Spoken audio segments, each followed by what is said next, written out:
देखिए, जुलाई के महीने में लगातार हो रही बरसात से देश के कई राज्य इस वक्त बाढ़ से जूझ रहे हैं। उत्तर से दक्षिण तक भारी बारिश लोगों के लिए परेशानी खड़ी कर रही है। मौसम विभाग ने मध्य प्रदेश, राजस्थान, गोवा, महाराष्ट्र, गुजरात, कर्नाटक, केरल, तमिलनाडु और उत्तराखंड यानी कि 9 राज्यों में बहुत भारी बारिश की चेतावनी जारी की है। वहीं 10 राज्यों तेलंगाना, आंध्र प्रदेश, छत्तीसगढ़, ओडिशा, मणिपुर, नागालैंड, मिजोरम, त्रिपुरा, पंजाब और हरियाणा में भारी बारिश की चेतावनी जारी की गई है। देखिए, भारी बारिश से बिहार में इस वक्त नदियां उफान पर हैं। बिहार के कई जिले ऐसे हैं जो इस वक्त बाढ़ की जद में हैं। नेपाल से नदियों में पानी छोड़े जाने की वजह से बिहार के साथ ही उत्तर प्रदेश में पूर्वांचल के कई जिले बाढ़ की चपेट में इस वक्त हैं और साथ ही मध्य प्रदेश में भी बाढ़ के कारण कई नदियां उफान पर इस वक्त हैं।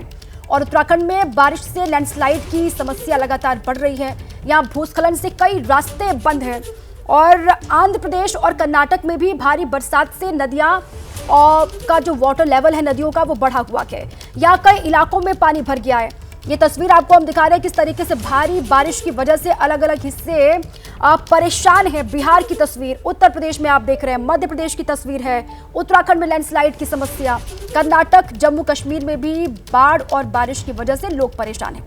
देखिए, बिहार में घाघरा, गंडक, बागमती, कोसी, कमला बलान, महानंदा जैसी नदियां इस वक्त उफान पर है। इन नदियों का जलस्तर बढ़ने से पश्चिम चंपारण, पूर्वी चंपारण, गोपालगंज, सीतामढ़ी, दरभंगा, मधुबनी, सुपौल, सहरसा, मधेपुरा, बेतिया, बगहा, अररिया और भागलपुर में बाढ़ का पानी घुस गया है। नेपाल से लगातार पानी छोड़ा जा रहा है।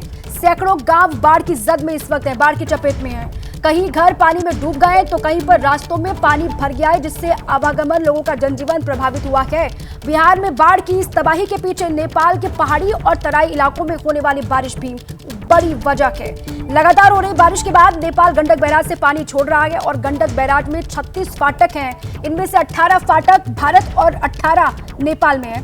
गंडक बैराज में सामान्य दिनों में 362 फीट पानी मेंटेनेट किया जाता है। इन दिनों भारी बरसात के बाद सभी फाटक खोल दिए गए। इससे बिहार और यूपी के कई इलाके बाढ़ की जद में आ गए। मैं जहां पर मौजूद हूं, मेरे ठीक पीछे आप देख पाएंगे ये भारत और नेपाल की सीमा के बीच में बने हुए गंडक बैराज की तस्वीर है। और कहीं ना कहीं जो पानी है इसका जब आगे बाढ़ के मौसम में बढ़ता है तो कई यूपी और बिहार के क्षेत्रों को नुकसान पहुंचाता है। कुल अगर बात करें तो बैराज में 36 फाटक हैं, जिसमें से 18 भारत में है और 18 नेपाल में है। अगर बात करें तो गंडक बैराज के जलाशय में सामान्य दिनों के समय 362 फीट पानी मेंटेन रखा जाता है और जिससे 2 नहरों, पूर्वी और पश्चिमी नहरों तक सप्लाई की जाती है और सप्लाई का इस्तेमाल जो है वो सिंचाई और बिजली उत्पादन के लिए किया जाता है।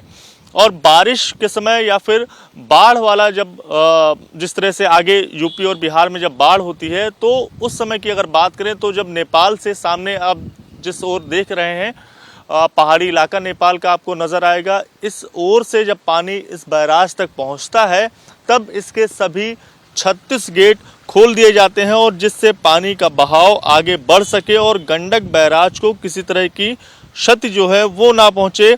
बात करें तो आगे जो यहाँ से पानी जब आगे बढ़ता है तो यूपी के 2 ज़िलों को जो गंडक नदी का पानी है वो टच करता है, कुशीनगर और महाराजगंज, और इसके साथ साथ घाघरा, रोहिन और छोटी पहाड़ी की नदियां हैं जो हैं उनमें भी पानी मिल जाता है। तो कहीं ना कहीं एक तरह से कहा जा सकता है कि जो छोटी नदियां हैं वो आगे जब बड़ी नदियों के साथ मिलती हैं तो जिसके चलते कई सारे हिस्से जो हैं वो प्रभावित होते हैं। ये पूरी जगह जो है जहाँ पर हम मौजूद हैं ये वाल्मीकि नगर का क्षेत्र कहलाता है, बिहार में पड़ता है। लेकिन ये तस्वीर आपको देखकर समझ में आ रही होगी किस तरह से जो पानी का बहाव है वो फिलहाल नेपाल से भारत की ओर आगे बढ़ रहा है। और अभी के मौसम में जिस तरह से यूपी समेत बिहार के भी तमाम ज़िलों में बाढ़ वाली स्थितियां बनी हुई है तो उसके पीछे के कई ज़िलों में बाढ़ वाली स्थितियों के बनने का कारण जो ये गंडक बैराज से नेपाल की ओर से भारत में पानी प्रवेश करता है, तो एक कारण ये भी है। देखिए, नेपाल में बैराज से पानी छोड़े जाने के बाद गंडक खतरे के निशान को पार कर गई है। बैराज के पानी से गंडक और उसकी सहायक नदियों का पानी बाढ़ की शक्ल में तबाही मचा रहा है। गंडक में पानी बढ़ने से सैकड़ों गांव बाढ़ की चपेट में हैं। घरों में पानी घुस गया, लोगों के फसल बर्बाद हो गई है और बैराज के आसपास के कई गाँवों में हर साल हालात ऐसे ही बने रहते हैं। ग्रामीणों की शिकायत है कि प्रशासन की ओर से उन्हें मदद नहीं मिल रही है। बैराज के बगल के गांव थाड़ी में हमारी मौजूदगी है और जब नेपाल की ओर से पानी छोड़ा जाता है, भारत में जब पानी प्रवेश करता है, और तो वाल्मीकि नगर बैराज पर जो गंडक नदी है उसका जब वो उफान मारती है तो उसके बाद जिस गांव में हमारी मौजूदगी है यहाँ पर भी काफ़ी ज़्यादा परेशानियां लोगों की बढ़ जाती हैं। लोगों से हम बात करेंगे और इनसे जानेंगे किस तरह की दिक्कतें, किस तरह की परेशानियों का सामना इनको करना पड़ता है। क्या नाम है भैया आपका? कन्हैया मुखिया। बाढ़ जब यहाँ पर आती है कितनी दिक्कत होती है, क्या क्या परेशानी बहुत परेशानी होता है सर। किस तरह की दिक्कत होती है? अब पानी अब रहता है 4-5 दिन तो सर अब हम लोग क्या कर सकते हैं। अब दूसरे के घर में मकान जिसका है उसका घर में रहते हैं हम लोग, वो लोग भी सोचते हैं। अब उसके बाद में कहते हैं लोग कब आप लोग हटेंगे, तो वो परेशानी है ना सर। अब क्या कर सकते हैं हम लोग। सरकार की तरफ से कुछ मदद मिलती है? कुछ भी नहीं मिलता है सर, कुछ भी नहीं मिलता है। राशन कुछ नहीं मिलता? और राशन तो मिलता है, वो तो सरकारी जो राशन मिलता है पहले से वो तो मिलता है। देखने आता है उस समय जब बाढ़ आता है, देख कर चला जाते हैं, सब चीज बोल कर चला जाते हैं, ये करेंगे वो करेंगे, कुछ भी नहीं होता है सर। क्या नाम है भैया आपका? नहीं अंसारी। अंसारी साहब, किस तरह की दिक्कतें होती हैं, क्या क्या परेशानी होती है जब बाढ़ आती है? घर और में पानी घुस जाता है, दिक्कत होता है रहने होने का। और धान लगाए हैं सब दह गया, सब खत्म हो गया, उसमें है नहीं। कर्जा पैसा लेकर लगाए हैं, एक भी नहीं है उसमें, सब खत्म हो गया जी। सरकार तरफ से कुछ मदद मिलती है? मिला है नहीं। क्या नाम है आपका? सबनम खातून। किस तरह की दिक्कत आपको होती है, क्या क्या परेशानी आती है जब बाढ़ का पानी गांव में आता है? बाढ़ के पानी पूरा घर में ले ढुक जाला सर। मचान उचान टांग कोई पर लइकन के राखी नहीं जा, रहे नहीं जा। राशन पता ही कुछ ना हमने के मिलेला अभी। क्या नाम है आपका? प्रतिमा देवी। किस तरह की दिक्कत होती है, क्या क्या परेशानी होती है जब बाढ़ का पानी यहाँ पर? बहुत दिक्कत होता है, ये तो दिक्कत होता है। स्कूल तो पानी से पूरा डूब जाता है, बच्चा लोग के पढ़ने भी नहीं मिलता है। ये बताइए, हम लोग किसान आदमी हैं, खेत लगाए हैं हम लोग अटैया बटैया लेकर, गरीब आदमी हैं, कर्जी काट के खेत लगाए हैं और उसमें से फसल पूरा बाढ़ से दहा गया, पूरा नष्ट हो गया। तो हम लोग बाल बच्चा के पोसेंगे कौन, खिलाएंगे क्या, कहाँ से मानेंगे? सरकार से यही एथी है, अपील है जो हम लोग के मतलब कुछ व्यवस्था किया जाए। हम लोग के राशन पानी भी नहीं मिलता है, हम लोग के वो भी मिला जाए। बिहार के बाद अब यूपी का हाल आपको बताते हैं। उत्तर प्रदेश के 15 से ज्यादा जिलों में बाढ़ के हालात इस वक्त बने हुए हैं। बाढ़ का सबसे ज्यादा असर गोरखपुर में है। गोरखपुर में राप्ती नदी खतरे के निशान के ऊपर बह रही है। गोरखपुर में 50 से ज्यादा गांव इस वक्त कहा जा रहा है कि बाढ़ में डूबे हुए हैं। यहाँ एनडीआरएफ, एसडीआरएफ और पीएसी की टीम को राहत और बचाव के काम में लगाया गया है। वाराणसी में भी गंगा का जलस्तर बढ़ा है। बाढ़ की चपेट में यूपी के 15 जिले इस वक्त हैं और गोरखपुर में राप्ती खतरे के निशान के पार बह रही है। इसके अलावा वाराणसी से भी खबर यह है कि गंगा का जलस्तर वहां पर भी बढ़ा के 2 तस्वीर आपको हम दिखा रहे हैं। एक गोरखपुर की तस्वीर है, कई गांव डूबे हुए हैं, राप्ती खतरे के निशान से ऊपर बह रही है, और दूसरी वाराणसी की तस्वीर आपको हम दिखा रहे हैं, गंगा का जल स्तर यहां पर भी बढ़ा है। तो अलग अलग हिस्से इस वक्त कहा यह जा रहा है कि 15 जिले हैं उत्तर प्रदेश के जो बाढ़ के पानी से प्रभावित हैं, बाढ़ के पानी में डूबे हुए हैं। अलग अलग जिलों के गांव, ये 2 तस्वीर गोरखपुर में राप्ती नदी में किस तरीके से लोग नाव से आवागमन कर रहे हैं, सफर कर रहे हैं, नाव चल रहे हैं, वो तस्वीर आपको हम दिखा रहे हैं। और दूसरी है वाराणसी की, जहां पर कई घाट जलमग्न हैं, कई घाट डूबे हुए हैं क्योंकि गंगा का जलस्तर लगातार बढ़ रहा है। देखिए, यूपी के लखीमपुर के 5 तहसील बाढ़ का कहर इस वक्त झेल रहे हैं। पहाड़ों पर लगातार हो रही बरसात की वजह से यहां नदियां उफान पर हैं। लखीमपुर के दुधवा नेशनल पार्क में भी बाढ़ का पानी भर गया है और मोहना, साथ में सुहेली नदी का जलस्तर बढ़ने से दुधवा नेशनल पार्क में पानी भर गया। जंगल में पानी भर जाने के बाद जंगली जानवर ऊंची जगहों का रुख कर रहे हैं और इससे आसपास के गांव में रहने वाले लोगों को जंगली जानवरों का खतरा सता रहा है, डर सता रहा है। तो लखीमपुर खीरी यूपी में बाढ़ का संकट, ऊपर से जंगली जानवर जो ऊपरी जगहों पर अब रुक कर रहे हैं, उससे भी लोग यहां पर चिंतित हैं, डर में हैं।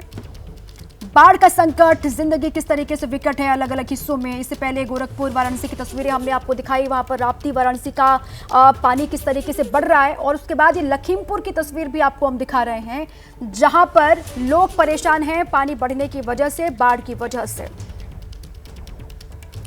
और मध्य प्रदेश की बात अब करें। मध्य प्रदेश में भोपाल समेत कई जिलों में बारिश हो रही है लगातार। मौसम विभाग के मुताबिक मध्य प्रदेश में आंधी और बारिश का स्ट्रॉन्ग सिस्टम एक्टिव है। मौसम विभाग ने मध्य प्रदेश में अगले 4 दिन भारी बारिश का अलर्ट जारी किया है। मौसम विभाग ने राजगढ़, रायसेन, हरदा, बैतूल, बालाघाट में भारी बारिश का अलर्ट आज भी जारी किया है।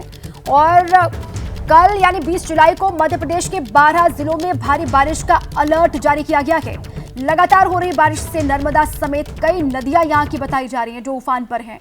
गुरुवार को भारी बरसात के बाद भोपाल में सड़कें तालाब में किस तरीके से तब्दील हो गई, वो भी तस्वीर आपको हम दिखा रहे हैं। लगातार बारिश भोपाल में भी हो रही है। उसके बाद ये देखिए आप, ये शहर के बीचों बीच सड़कों की हालत है, जहां पर पानी भर गया और लोगों के वाहन इस पानी से कैसे गुजर रहे हैं, लोग किस तरीके से सफ़र कर रहे हैं, कितनी मुश्किलों में लोग हैं, उसका भी अंदाज़ा आप लगा सकते हैं। कहा जा रहा है कि भारी बारिश होगी मध्य प्रदेश के अलग अलग हिस्सों में। आज भी बारिश का अलर्ट है और कल भी कहा जा रहा है कि अलग अलग हिस्से मध्य प्रदेश के जहां पर भारी बारिश हो सकती है, कई इलाके ऐसे जहां पर आंधी आने की भी संभावना है।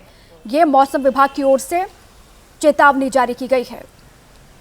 तो बिहार हो, उत्तर प्रदेश हो या फिर मध्य प्रदेश हो, हर हिस्से बारिश और बाढ़ की वजह से किस तरीके से त्राहिमाम और लोग किस तरीके से परेशान, ये तस्वीर आपको भोपाल की हमने दिखाई।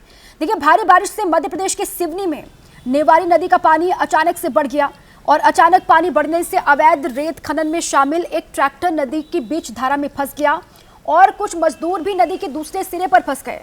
ग्रामीणों में नदी में फंसे ट्रैक्टर और मजदूरों को निकालने की ग्रामीणों ने खुद कोशिश की, लेकिन नदी का बहाव इतना तेज था कि इनको कामयाबी नहीं मिली। आखिरकार जब नदी का पानी कम हुआ तब जाकर इन लोगों को निकाला जा सका। और देखिए, आंध्र प्रदेश के अश्वरावपेट मंडल के नारायणपुरम गांव में पेद्दावगु नदी की बाढ़ में फंसे 51 लोगों को बचाने के लिए नौसेना, एनडीआरएफ और स्थानीय प्रशासन ने रेस्क्यू ऑपरेशन चलाया। उफनती नदी के पानी में फंसे हुए लोगों को बचाने के लिए नौसेना ने अपने हेलीकॉप्टर उतारे और बाढ़ में फंसे लोगों को बचाने के लिए P-81, डॉनियर, सी किंग और ALH हेलीकॉप्टर को रेस्क्यू ऑपरेशन में वहां पर लगाया गया। खराब मौसम के बाद भी नौसेना के जवानों के हेलीकॉप्टर की मदद से 28 लोगों को तत्काल वहां से निकाला गया। जिला आपदा राहत दल ने 15 लोगों को वहां पर बाहर निकाला, उनका रेस्क्यू किया, ये कहा जा रहा है। दो तस्वीर, 51 लोग बाढ़ में फंसे, वहां पर हेलीकॉप्टर की मदद से रेस्क्यू लगातार वहां पर किया गया। कहा यह जा रहा है कि जिला आपदा राहत दल ने 15 लोगों को बाहर निकाला, उनका रेस्क्यू किया और साथ ही हेलीकॉप्टर से भी लोगों को निकालने का काम वहां पर लगातार किया जा रहा है। 51 लोग वहां पर किस तरीके से फंसे आप देख रहे हैं। अचानक से पानी बढ़ा नदी में और जो लोग वहां पर गए हुए थे 51, वो वहीं पर फंसे रहे। उसके बाद स्थानीय प्रशासन वहां पर, एनडीआरएफ वहां पर, सेना के हेलीकॉप्टर की मदद ली गई, जिसके बाद सभी को निकाला गया। और देखिए, अलग अलग हिस्सों की तस्वीर आपको हम लगातार दिखा रहे हैं। बिहार, उत्तर प्रदेश और साथ ही मध्य प्रदेश, आंध्र की तस्वीर भी हमने आपको दिखाई। और आंध्र के एलुरु में एक स्कूल बस तेज रफ्तार पानी की धार में फंस गई। बस में 6 स्कूली बच्चे सवार थे। ये वाकया बटाईगुडेम मंडल में हुआ और यहाँ भारी बारिश के बाद सड़क पर पानी भर गया था। तस्वीर आप देख रहे हैं, बच्चों को लेकर स्कूल की बस रास्ते से गुजर रही थी और तेज रफ्तार पानी के बीच बस बंद हो गई। बस को पानी में फंसा हुआ देख स्थानीय लोग एक्टिव हुए, लॉरी की मदद से बस को पानी से बाहर निकाला गया। ये आंध्र प्रदेश के एलुरु की तस्वीर आपको हम दिखा रहे हैं। स्कूली बस है ये, जो पानी में फंस गई और स्थानीय लोगों ने वहां पर अपने स्तर पर इस बस को बाहर निकाला। और आंध्र के ही धवलेश्वरम बैराज से पानी छोड़े जाने के बाद गोदावरी नदी का वाटर लेवल बढ़ गया। धवलेश्वरम बैराज से करीब 1,40,000 क्यूसेक पानी छोड़ा गया। इससे पी गन्नावरम मंडल में तटबंध टूट गए और कहा जा रहा है कि इससे आसपास के इलाकों में पानी भर गया। यहाँ लोग अब नाव से एक जगह से दूसरी जगह जा रहे हैं। ये धवलेश्वरम बैराज से पानी छोड़ा गया, जिसके बाद गोदावरी नदी का वाटर लेवल बढ़ा है और पानी किस तरीके से सड़कों पर लोगों के घुटने तक पहुंच रहा है वो आप देख रहे हैं। अब यहाँ लोग बताए जा रहे हैं कि नाव से एक जगह से दूसरी जगह पर पहुंच पा रहे हैं। नाव का ही सहारा है क्योंकि पानी यहाँ पर लबालब भरा हुआ है। देखिए, मौसम विभाग ने गुजरात में भी 22 जुलाई तक भारी बारिश की चेतावनी जारी की है। मौसम विभाग ने पंचमहल, सूरत, नवसारी, वलसाड, राजकोट, पोरबंदर, जूनागढ़ और देवभूमि द्वारका में भारी बारिश की चेतावनी जारी की है। दक्षिण गुजरात और सौराष्ट्र के कुछ जिलों में बारिश का रेड और येलो अलर्ट घोषित किया गया है। पोरबंदर में पिछले 24 घंटे में भारी बारिश हुई है और भारी बारिश की वजह से पोरबंदर में कई जगहों पर ट्रैक बह गया। कुछ जगहों पर रेलवे ट्रैक पर पानी भर गया और इस कारण कई ट्रेनों को रद्द करना पड़ा, ये भी जानकारी सामने आ रही है। कई ट्रेनों का संचालन प्रभावित भी हुआ है। भारी बारिश गुजरात के पोरबंदर में रेलवे ट्रैक पर पानी भरा यहाँ पर और कई ट्रेनें इससे प्रभावित हुई हैं। अब आपको असम की सूरत हम दिखाते हैं। असम में बाढ़ का पानी धीरे धीरे उतर रहा है, लेकिन यहाँ अब भी 13 जिले ऐसे हैं जो बाढ़ की जद में हैं। असम में 3,50,000 से ज्यादा लोग अब भी बाढ़ से प्रभावित हैं और बाढ़ की वजह से कामरूप, मोरीगांव, डिब्रूगढ़, गोलाघाट, ग्वालपाड़ा, शिवसागर, कछार, धुबरी, करीमगंज, नलबाड़ी, नगांव, धेमाजी और कामरूप के कई इलाके इस वक्त पानी में डूबे हुए हैं। असम में ब्रह्मपुत्र समेत कई नदियां बाढ़ की में पानी बढ़ रहा है, जिस वजह से अलग अलग हिस्से बाढ़ की चपेट में हैं। असम राज्य आपदा प्रबंधन प्राधिकारी के मुताबिक अब ये कहा जा रहा है कि हर हालत पर वहां पर नजर बनी हुई है।